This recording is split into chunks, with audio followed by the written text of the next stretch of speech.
Hi, I'm Brian Day at the Fitness by Day studio here in Siena, and I want to demonstrate for you a good way to introduce some variety into your abdominal work. So maybe you're doing crunches on the floor, you're doing crunches on the ball, and you're finding you want to add some resistance. There's a couple ways to add resistance there that you may have seen before.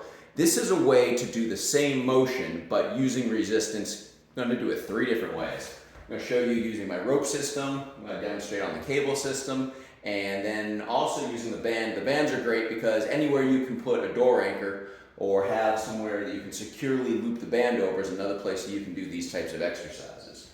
So, let's be tilted down enough. Looks like we'll still be in frame there. So, for the rope system here, just making sure that you have enough tension on the rope. Mine has these other accoutrements that I built for it.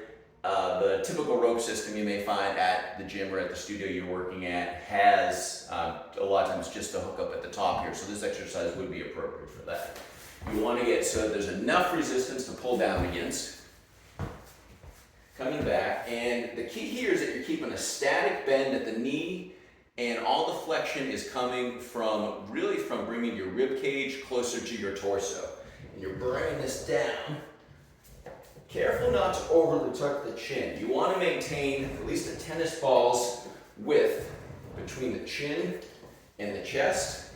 Reaching up high, getting some extension there. You don't have to overextend. And then draw the rib cage closer to the pelvis. Trying to keep a static bend at the hips and a static bend at the knees.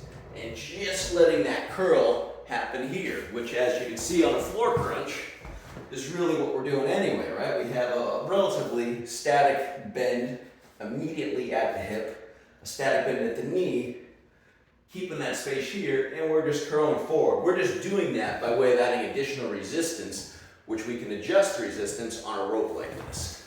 Same thing on the cable system. You can use the rope attachment, handle attachment, whatever your preference is. Just gonna slide this in a little bit closer for this one. Boom. There we go. Same exercise.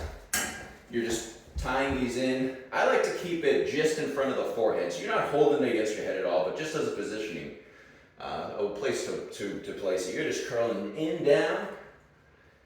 Now you look at this, you say, God, it's a pretty short range of motion. And the answer is yes, it is a pretty short range of motion, because in reality, your abdominal muscles here, we're really just taking this area here and contracting those muscles. So you don't need an enormous stretch backward and a big curl, big curl forward. We're using a lot of hip flexor. We're contracting. We're really trying to focus on these abdominal muscles here, which is why it looks to be a short range of motion, and it is by design. Lastly, same exercise done using the band. Most bands have handles. Handles on here are, as far as doing this exercise, are optional. If they happen to fall at the right height to give you the right resistance level, great. If not, just grab far enough up the band that you're getting a proper level of resistance.